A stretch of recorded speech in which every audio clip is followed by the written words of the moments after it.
Welcome back, everyone, to Open Line, talking about affordability in Nashville. This Saturday at 8:30, the doors will open. The program's from 9 to 11. The TSU Avon Williams campus, Nashville Rising, work wages, and the future of Nashville. That is the discussion.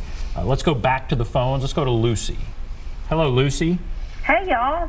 Hello. Hey, Lucy. Well, buckle up, because this whole topic kind of upsets me. I'm a native Nashvilleian. My people go back to Nashville to the beginning. They always, here lately, talk about the unemployment rate and how low it is. It's always been low here because we took care of everybody, because people wanted to work. They didn't want a welfare check. We have one of the lowest welfare rates in the country. I've heard people from Detroit and other cities and places like that. It's like, I don't want to move there. Y'all only pay like $180 a month. I'm like, yeah, but you can live off of $180 a month, and you can make it if you have a couple of kids. Ain't no big deal. I remember when I made $1.25 an hour, I had a brand new little Chevrolet, a whole upstairs of an apartment with all the utilities paid. That same apartment now, the city went back and made people separate these apartments out. If you had an apartment upstairs, they would charge you double tax for two different dwellings. They destroyed a lot of affordable housing in doing that. And when you look at somebody like Walmart, or somebody says Walmart knows how to fix it. Walmart refused to raise their wages for years and had the taxpayers supplementing health insurance by way of Medicaid for their employees. So they weren't making it all on their own. Corporations used to had their in-house training and pay to train their employees. Now they put that off on the taxpayers, and they want tax incentives, and they want their tax rates lowered. So we have painted ourselves into a corner. I don't know what we're going to do here in Nashville. If you're working 3 jobs and you're burnt out, you're going to just say, what's the use to get on the bus? They've screwed up the bus. All right. Well, let's talk about what you just said. Lucy, thank you for your call. She's talking about, well, you heard what she said. What do y'all think here? I think she's, I mean, again, I appreciate her passion, and I think I've heard her before, and I agree with a lot of what she said. It's no longer,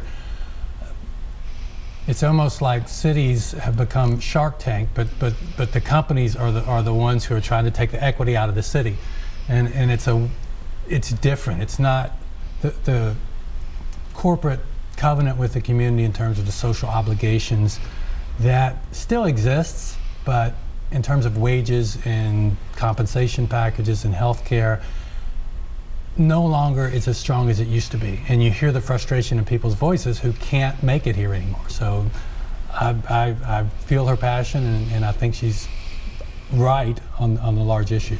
And we do hear over and over the unemployment rate is low. That's one of the measures of our city is booming, everything's fine. And she mentioned that, unemployment rate low. Is that a good enough measure? It's a terrible measure. Yeah. I'm going to say that right off the bat. It's a terrible measure, because if you are employed for a few hours a week, you're considered employed. That doesn't mean you can take care of yourself or you can take care of those people you love economically. And I think that we need to dig way below that, because if you are working 2 jobs, 3 jobs, and they still don't add up to 40 hours, or even if they do, and you still can't feed your kids for 31 days of the month without food banks, then there's something wrong with the way we've structured our whole city. I think that that unemployment rate is it is helpful, but just because we have a low unemployment rate does not mean that people are doing well. Those are not the same thing. And I think that that's something that we need to be talking to our legislature, and quite frankly, we need to stop bragging about it, because it is a false sign of prosperity. And it's one of those things we hear all the time. Do you want to add anything? Well, just that the numbers we hear about people who have stopped looking for work that aren't included in those reports are pretty significant. The picture is more bleak than just what those unemployment numbers show.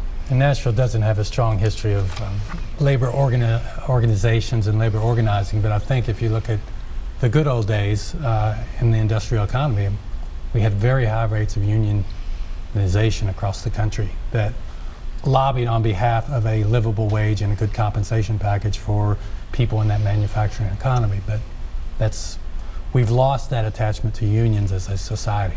Yes. All right, let's take one more call before we go to break. Mike. Hello, Mike. Yes. Go right ahead. What's on your mind?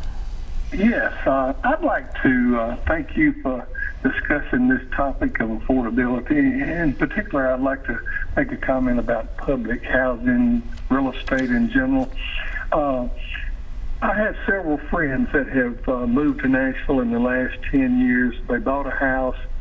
The rising prices of those homes enable them to sell those houses, trade up, buy a wonderful, beautiful house in a suburban area. They're just delighted with the real estate boom in Nashville.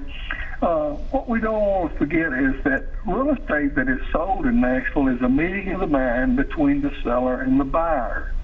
There's not a victim there. It's a transaction. It's a business transaction. People are not forced to sell their homes. They have an opportunity many times to improve their state in life. I talked to a gentleman in one part of town where the real estate values in Nashville in the last 18 years had gone up 200 or 300%. And these people who have invested in those homes are the winners. Please consider this as a part of the natural growth of supply and demand of housing in Nashville, Tennessee. Thank you so much for your time. Well, thank you. They're winners, is what he's saying. Well, that assumes that everybody owns. In Nashville, about 62% of households own, about less than 40% of African Americans own homes. So for those who own, yeah, it's the equity and the increase has been great for their own personal wealth. But there's a lot of people who are blocked from those opportunities just because they're making $9 an hour. Yeah, I would add too that, I think what he's saying is that, let's in this whole conversation, let's keep the upside, present. And I agree with that. I don't think we should waste any time bemoaning, the growth of the city. Because overall, it's good. This conversation and the dialogue table of a voice is about making sure that everyone can be enjoying the prosperity that has definitely come to our city over the last 8 or 9 years. I think that what we're trying to do is say, how do we make this city more inclusive on the socioeconomic kind of chart? If you look, there's a state-by-state evaluation that goes out from Stanford every couple of years. And one of the things they measure across your state is your economic mobility. And we rank 47th or 48th, meaning if you're born poor in this state, you die poor in this state. So I think when we really think about what is this forum about, it's really to talk about how do we help more people rise and take advantage. It's not to take anything away from what we've done as a city. It's to help more people benefit from what's happened. That's interesting about the economic mobility. All right, we have to take a break. If you want to call in, there's the number. We'll take a break. Be back right after this.